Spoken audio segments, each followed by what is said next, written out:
Գյուրջան Կասկադ, հասանելի բնակարաններ 65 ամիս մարման ժամկետով։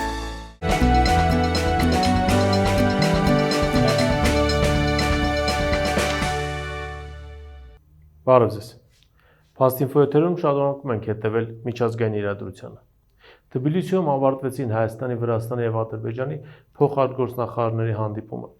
որի ընթացքում քննարկվեցին տարածաշրջանային անվտանգությանը վերաբերող հարցեր։ Անդրադարձ եղավ նաեւ հայ-ադրբեջանական խաղաղության պայմանագրի ստորագրման անհրաժեշտությանը տարածաշրջանի անվտանգության ապահովման տեսանկյունից։ Վրաստանի շահագրգռվածությունը իր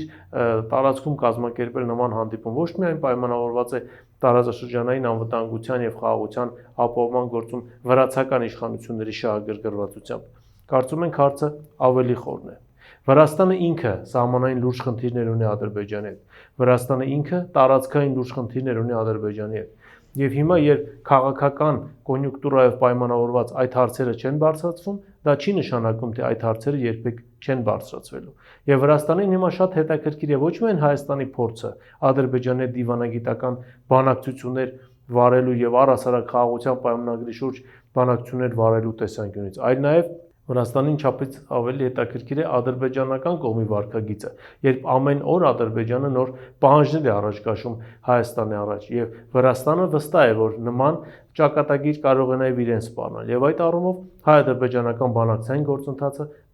հետաքրքիր է Վրաստանի իշխանությունների համար։ Իսկ Ադրբեջանը շարունակում է նույն մարտավարությունը։ Նախորդին Ադրբեջանի արտաքին գործերի նախարարը հայտարարություն է տարածում, թե իրենք շահագրգռված են եւ պնդում են, որ Նախիջևանից դեպի Ադրբեջանի մայրցամաքային հատված կապը պետք է լինի անխափան։ Հայկական կողմը ընդունում է, որ կապը լինելու է անխափան պարզեցված ընթացակարգով, բայց Ադրբեջանի արտաքին գործերի նախարարը հետաքրքիր ձևակերպում է անում, նշելով, որ դեռ մարտ ամսին իրենք հաստատել էին կետերը, բայց հիմա պնդում են, որ ադրբեջանցիների համար անարգել անցում պիտի ապահովի եւ Ադրբեջանի քաղաքացիների եւ ադրբեջանական բեռների համար։ Սա նշանակում է, որ Ադրբեջանը նոր պահանջ է առաջ քաշում, ոչ թե պարզեցված ընթացակարգով, ինչպես նախորդին որոշված է եղել ըստ էության եւ հայկական կողմն էլ մի քանի անգամ խոսել է այդ մասին, այլ կրկնում եմ, անարգել։ Սա նշանակում է, որ ադրբեջանցիները անձնագրային ստուգում չպետք է անցնեն Հայաստանի տարածք մտնելիս եւ ադրբեջանական բեռները չպետք է ստուգվեն։ Սա ոչ այլ ինչ է, քան այսպես կոչված Զանգեզուրի միջանցքի ստացման պնդում, քանզի եթե քո երկիր մտնում է օտարերկրացի եւ դու որևէ անձնագրային ստուգում չես անցկացնում, ավելի նրա բեռներն էլ չես ստուգում, դա նշանակում է նաեւ, որ ադրբեջանցիները հարց են բարձրացնելու այդ ճանապարհի նկատմամբ առհասարակ քո պետության սուվերենությունը կասկածի տակ դնելու համար։ Նրանք ցանկանալու են եւ պնդելու են, որ այդ ճանապարհը պետք է հանձնվի իրենց տնօրինությանը դրանից բխող բոլոր հետևանքներով։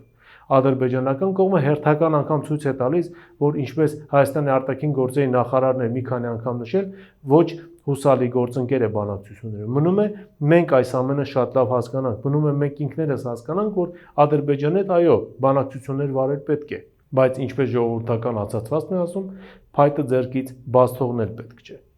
Թե ինչպես կդասավորվեն իրադարձությունները մեր տարածաշրջանում եւ հայ-ադրբեջանական բանակցային գործընթացում, մենք անպայման հետևելու ենք, քանզի սա շատ կարեւոր է ոչ միայն հայ-ադրբեջանական հարաբերությունների, այլ նաեւ տարածաշրջանում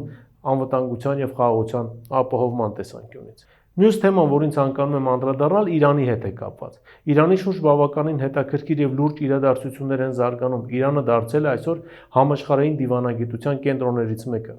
Իրանի արտաքին գործերի նախարարն է ժամանում Մոսկվա Խամենեի նամակը փոխանցելով Ռուսաստանի նախագահին, դրան զուգահեռ Սաուդյան Արաբիայի պաշտպանության նախարարն է ժամանում Իրան, հանդիպումներ ունենալով Իրանի հոգևոր առաջնորդի հետ։ Սաուդյան Արաբիայի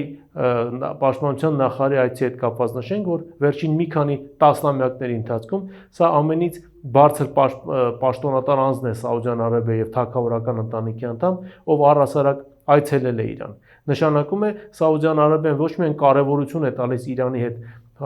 բանակցություններին եւ Իրանի հետ հարաբերություններին, այլ նաեւ Սաուդյան Արաբիան նիշնորդ է փորձում հանդես գալ Միացյալ Նահանգների եւ Իրանի միջև։ անկասկած բավականին լուրջ միջնորդավորված բանակցություններ են գնում Իրանի եւ Միացյալ Նահանգների միջև եւ այս համատեքստում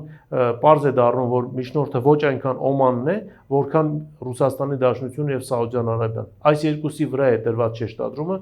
Իրան-Միացյալ Նահանգներ հարաբերությունները կարգավորելու համար։ Իսկ մենք ուրախ ենք, որ այդ բանակցությունները ամեն դեպքում ընթանում են, քանզի ինչպես ասում է, վատ բանակցությունն ավելի լավ է, լավ պատերազմից։ Բանակցությունները վկայում են, որ Տրամպը ամեն դեպքում ցանկություն ունի հարցը բանակցությունների միջոցով կարգավորել եւ Իրանի հետ ստորագրել երկարատև խաղաղության պայմանագիր։ Բնականաբար այս ամենը դուր չի գալիս Իսրայելին, քանզի վերջինս ծրագրել էր Միացյալ Նահանգների ձեռքով Իրանին մեկուսացնել տարածաշրջանից, ավելին ոչնչացնել Իրանի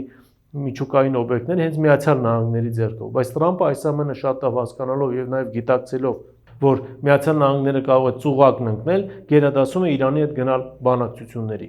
Իսկ ծուղակ ընկնելու վտանգ Միացյալ Նահանգները ունի, քանզի Եմենի պարագայում այս ամենը ցույց տվեց, որ եթե անգամ հուսիների հետ հնարավոր չէ բավականին արագ հարցերը կարգավորել, ավելին հուսիները կարող են լուրջ անակնկալ մատուցել Միացյալ Նահանգների ռազմածովային ուժերին, ինչ անակնկալներ կարող է մատուցել Իրանը Միացյալ Նահանգների ռազմածովային ուժերին։ Դրա համար էլ Տրամպը գերադասում է բանակցել միգուցե ինչ-որ բան կորցնելու, բայց մեծ հաշվով շահելու տեսանկյունից, քանզի նա Միացյալ Նահանգների պատմության մեջ կմտնի որպես նախագահ, ով կարողացավ Իրանի հետ բանակցել եւ հասնել նրան, որ Իրանը պաշտոնապես հրաժարվեց միջուկային զենք ստեղծելու գաղափարից, այլ ոչ թե միջուկային ծրագրից։ Այստեղ եւ Իրանն է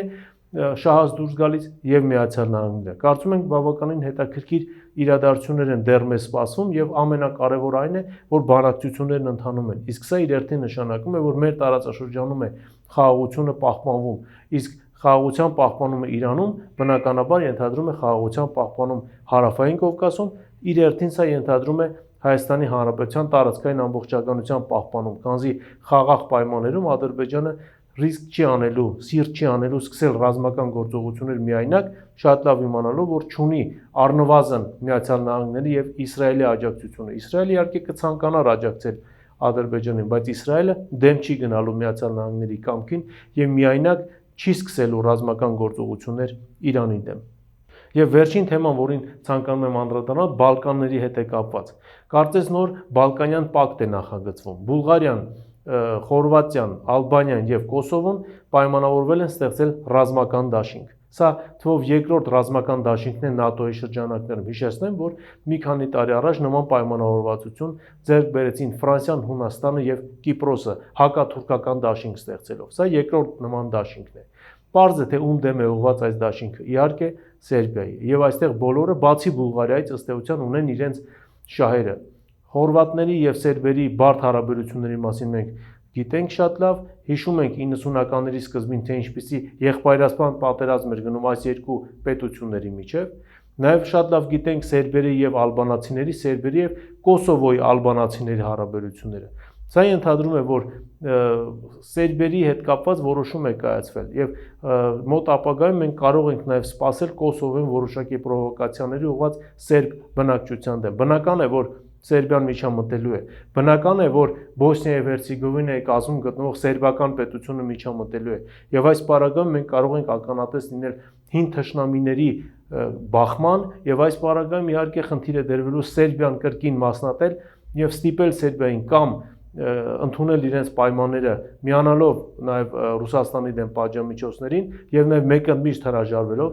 Կոսովոյից կամ կանգնել առհասարակ ոչնչացման վտանգի տակ։ Իսկ այս պարագայում իհարկե կան պետություններ, ովքեր միջամտելու են այս ամենին եւ իրենց հույսն այն է, որ